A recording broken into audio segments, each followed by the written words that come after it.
সূরা আল Fattah. Rahman রহিম আল্লাহ তাআলার নামে। হে নবী, নিঃসন্দেহে আমি তোমাকে এক সুস্পষ্ট বিজয় দান করেছি, যাতে করে এর দ্বারা আল্লাহ তাআলা তোমার আগে পরের যাবতীয় ত্রুটি বিচ্যুতি ক্ষমা করে দিতে পারেন।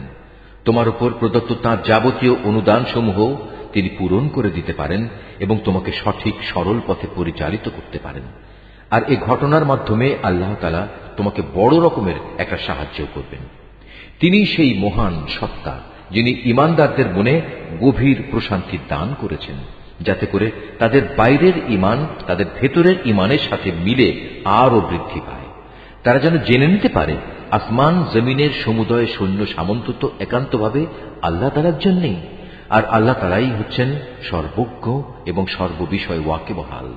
এই জিহাদের মাধ্যমে তিনি মোমেন পুরুষ ও মোমেন নারীদের এমন এক স্থায়ী জান্নাতে প্রবেশ করাবেন যার তলদেশ দিয়ে ঝর্ণাধারা প্রবাহিত হয়েছে।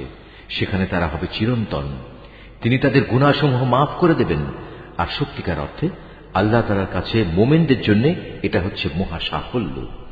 এর দ্বারা তিনি মুনাফিক পুরুষ ও মুনাফিক নারী, আল্লাহর সাথে শরীক করে এমন পুরুষ ও নারী এবং আরো যারা আল্লাহ তাআলা সম্পর্কে নানাবিধ খারাপ ধারণা পোষণ করে তাদের সবাইকে শাস্তি প্রদান করবেন। আসলে খারাপ পরিণাম তো ওদের চারিদিক থেকে পরিবেষ্টন করেই আছে।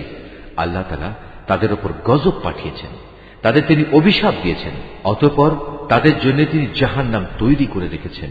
আর জাহান্নাম তো অত্যন্ত নিকৃষ্ট ঠিকানা। আসমান সমূহ ও জমিনের সমুদয় বাহিনী আল্লাহ তাআলার জন্যই, এবং তিনিই হচ্ছেন পরাক্রমশালী এবং প্রবল প্রজ্ঞাময়। হে নবী, অবশ্যই আমি তোমাকে মানুষের কাছে সত্যের সাক্ষী এবং জান্নাতের সুসংবাদ বহনকারী ও জাহান্নামের সতর্ককারী রূপে পাঠিয়েছি, যাতে করে তোমরা একমাত্র আল্লাহর উপর এবং তার নবীর উপর সর্বতভাবে ঈমান আনো, দিন প্রতিষ্ঠার কাজে তাকে সাহায্য করো, আল্লাহর নবী হিসেবে তাকে সম্মান করো, সর্বোপরি সকাল সন্ধ্যা আল্লাহর মাহাত্ম্য ঘোষণা করো। নিঃসন্দেহে আজ যারা তোমার কাছে বায়াত করছে তারা তো প্রকারান্তরে আল্লাহর কাছেই বায়াত করল, কেননা আল্লাহর হাত ছিল তাদের হাতের উপর। তাদের কেউ যদি এ বায়াত ভঙ্গ করে তাহলে এর ভয়াবহ পরিণাম তার নিজের উপরেই এসে পড়বে। আর আল্লাহ তাআলা তার উপর যে প্রতিশ্রুতি দিয়েছেন তা যে পূর্ণ করে তিনি অচিরেই তাকে মহা পুরস্কার দান করবেন। আরব বেদুইনদের যারা তোমার সাথে যোগ না দিয়ে পেছনে পড়ে থেকেছে তারা অচিরেই তোমার কাছে এসে বলবে, হে নবী, আমাদের মাল সম্পদ ও পরিবার পরিজন আমাদের ব্যস্ত করে রেখেছিল, অতএব তুমি আমাদের জন্য আল্লাহর কাছে ক্ষমা প্রার্থনা করো। হে মুহাম্মদ, তুমি এদের কথা প্রতারিত হও না। এরা মুখে এমন সব কথা বলে যার কিছুই তাদের অন্তরে নেই। বরং তুমি এদের বলে দাও, আল্লাহ তাআলা যদি তোমাদের কোনো ক্ষতি কিংবা কোনো উপকার করতে চান তাহলে কে তোমাদের ব্যাপারে তার ইচ্ছা থেকে তাকে ফিরিয়ে রাখতে পারবে? তোমরা যা যা করছো আল্লাহ তাআলা সে সম্পর্কে সম্মুখ ওয়াকিবহাল রয়েছেন। তোমরা সবাই মনে করেছিলে রাসূল ও তার সাথী মোমেনরা কোনো দিনই এ অভিযান থেকে নিজেদের পরিবার পরিজনের কাছে জীবিত ফিরে আসতে পারবে না। আর এ ধারণা তোমাদের কাছে খুবই সুখকর লেগেছিল এবং তোমরা তাদের সম্পর্কে খুবই খারাপ ধারণা করে রেখেছিলে। আসলে তোমরা হচ্ছ একটি নিশ্চিত ধ্বংসোন্মুখ জাতি।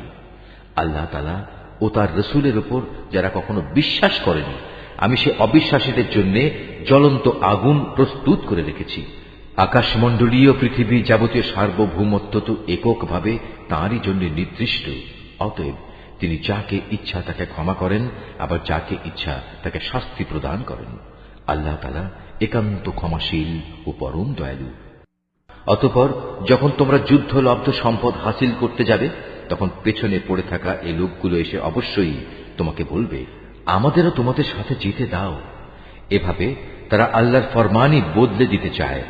তুমি বলে দাও, তোমরা কিছুতেই এখন আমাদের সাথে চলতে পারবে না। আল্লাহ তাআলা তো আগেই তোমাদের ব্যাপারে এমন ঘোষণা দিয়ে রেখেছেন। এ কথা শুনে তারা সাথে সাথে বলে উঠবে, তোমরা আমাদের প্রতি বিদ্বেষ পোষণ করছো। কিন্তু এই লোকগুলো আসলে বোঝেই নিতান্ত কম। পেছনে পড়ে থাকা আরো বেদুইনদের তুমি আরো বলো, অচিরেই তোমাদের একটি শক্তিশালী জাতির সাথে যুদ্ধ করার জন্য ডাক দেয়া হবে। তোমরা তাদের সাথে যুদ্ধ করবে অথবা তারা আত্মসমর্পণ করবে।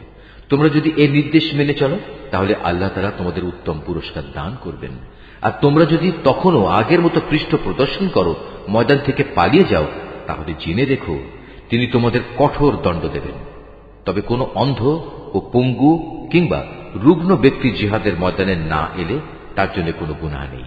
এবং যে কোনো ব্যক্তি আল্লাহ তাআলা ও তার রাসূলের আনুগত্য করবে, তিনি তাকে এমন এক জান্নাতে প্রবেশ করাবেন যার তলদেশে ঝর্ণাধারা প্রবহমান থাকবে। আবার যে ব্যক্তি আল্লাহর আনুগত্য থেকে মুখ ফিরিয়ে নেবে, তিনি তাকে মর্মন্তুদ শাস্তি দেবেন। ঈমানদার ব্যক্তিরা যখন গাছের নিচে বসে তোমার হাতে আনুগত্যের বায়াত করছিল, তখন আল্লাহ তাআলা তাদের উপর খুবই সন্তুষ্ট হয়েছেন। তাদের মনের উদ্বেগজনিত অবস্থার কথা আল্লাহ তাআলা ভালো করেই জানতেন। তাই তিনি তা দূর করার জন্য তাদের উপর মানসিক প্রশান্তি নাজিল করলেন এবং আসন্ন বিজয় দিয়ে তাদের তিনি পুরস্কৃত করলেন। তাছাড়া রয়েছে বিপুল পরিমাণ যুদ্ধলব্ধ সম্পদ যা তারা লাভ করবে। আল্লাহ তাআলা অনেক শক্তিশালী ও প্রজ্ঞাময়। আল্লাহ তাআলা তোমাদের আরো প্রতিশ্রুতি দিয়েছেন, আগামীতেও তোমরা বিপুল পরিমাণ যুদ্ধলব্ধ সম্পদের অধিকারী হবে। এরপরে আল্লাহ তাআলা এই বিজয়কে তোমাদের জন্য ত্বরান্বিত করেছেন এবং অন্যদের হাত থেকে তোমাদের রক্ষা করেছেন, যাতে করে এটা মুমিনদের জন্য আল্লাহ তাআলার একটা নিদর্শন হতে পারে এবং এর দ্বারা তিনি তোমাদের সঠিক পথে পরিচালিত করতে পারেন। এছাড়াও অনেক সম্পদ রয়েছে যার উপর এখনো তোমাদের কোনো অধিকার প্রতিষ্ঠিত হয়নি। আসমান জমিনের সমুদয় সম্পদ তা তো আল্লাহ তাআলা নিজেই পরিবেষ্টন করে আছেন, আর আল্লাহ তাআলা সব কিছুর উপর একক ক্ষমতায় ক্ষমতাবান। সেদিন যদি কাফেররা তোমাদের সাথে সম্মুখ সমরে এগিয়ে আসত, তাহলে তারা পৃষ্ঠ প্রদর্শন করে ময়দান থেকে পালিয়ে যেত, অতঃপর তারা কোনো সাহায্যকারী ও বন্ধু পেত না। এ হচ্ছে আল্লাহ তাআলার চিরন্তন নিয়ম, যা আগে থেকে একই ধারায় চলে আসছে। তুমি কোথাও আল্লাহ তাআলার এই নিয়মের কোনো রদবদল দেখতে পাবে না।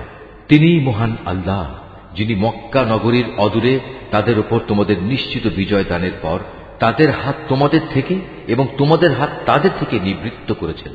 আর তোমরা যা করছিলে আল্লাহ তাআলা তার সব কিছুই দেখছিলেন। তারা তো সেসব অপরাধী মানুষ যারা আল্লাহ তাআলা ও তার রাসূলকে অস্বীকার করেছে এবং তোমাদের আল্লাহর ঘর তাওয়াফ করা থেকে বাধা দিয়েছে এবং কোরবানির উদ্দেশ্যে আনিত পশুগুলোকে তাদের নির্ধারিত স্থান পর্যন্ত পৌঁছতে বাধা দিয়েছে। যদি সেদিন মক্কা নগরীতে এমন সব মোমেন পুরুষ ও নারী অবস্থান না করত যাদের অনেককেই তোমরা জানতে না, তাছাড়া যদি এই আশঙ্কা না থাকত যে একান্ত অজান্তে তোমরা তাদের পদদলিত করে দেবে এবং এজন্য তোমরা পরে হয়তো অনুতপ্তও হবে, তাহলে এই যুদ্ধ বন্ধ করা হতো না। যুদ্ধ তো এ কারণেই বন্ধ করা হয়েছিল যে এর দ্বারা আল্লাহ তাআলা যাকে চান তাকে নিজের রহমতের আওতায় নিয়ে আসেন। যদি সেদিন তারা কাফেরদের থেকে পৃথক হয়ে যেত, তাহলে মক্কার অবশিষ্ট কাফেরদের আমি কঠিন ও মর্মান্তিক শাস্তি দিতাম। এ কারণেই যখন এ কাফেররা নিজেদের মনে জাহেলিয়াতের ঔদ্ধত্য জমিয়ে নিয়েছিল, তখন তাদের মোকাবেলায় আল্লাহ তাআলা তার রাসূলের ওপর ও তার সাথী মোমেনদের ওপর এক মানসিক প্রশান্তি নাজিল করে দিলেন এবং এ অবস্থায়ও তিনি তাদের আল্লাহকে ভয় করে চলার নীতির উপর কায়েম রাখলেন। মূলত তারাই ছিল আল্লাহর পক্ষ থেকে প্রশান্তি পাওয়ার অধিকতর যোগ্য ব্যক্তি। আল্লাহ তাআলা সব কিছুর ব্যাপারেই যথার্থ জ্ঞান রাখেন। রুকু 4। অবশ্যই আল্লাহ তাআলা তার রাসূলের স্বপ্ন সত্যে পরিণত করে দেখিয়েছেন। রাসূল স্বপ্নে দেখেছিল, একদিন অবশ্যই তোমরা আল্লাহ তাআলার ইচ্ছায় নিরাপদে মসজিদুল হারামে প্রবেশ করবে। তোমাদের কেউ তখন মাথা মুন্ডন করা অবস্থায়, আবার কেউ মাথা চুল কাটা অবস্থায় থাকবে। তোমাদের মনে তখন আর কোন রকম ভয় ভীতি থাকবে না। স্বপ্নের এ কথা আল্লাহ তাআলা ভালো করেই জানতেন, যার কিছুই তোমাদের জানা ছিল না। অতঃপর বড় বিজয়ের ব্যাপারটি আসার আগেই আল্লাহ তাআলা তোমাদের জন্য এই আশু বিজয় দান করেছেন। তিনিই হচ্ছেন সেই মহান সত্তা, যিনি তার রাসূলকে যথার্থ পথ নির্দেশ ও সঠিক জীবন বিধান দিয়ে পাঠিয়েছেন, যাতে করে আল্লাহর রাসূল দুনিয়ার অন্য সব বিধানের উপর একে বিজয় করে দিতে পারে।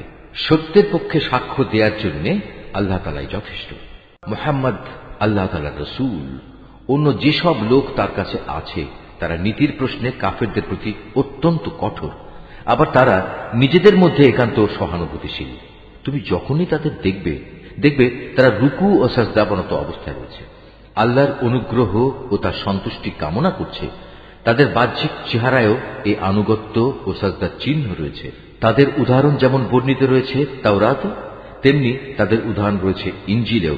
আর তা হচ্ছে, যেমন একটি বীজ যা থেকে বেরিয়ে আসে একটি ছোট্ট কিশলয়, অতঃপর তা শক্ত ও মোটা তাজা হয় এবং পরে স্বীয় কাণ্ডের উপর তা দৃঢ়ভাবে দাঁড়িয়ে যায়।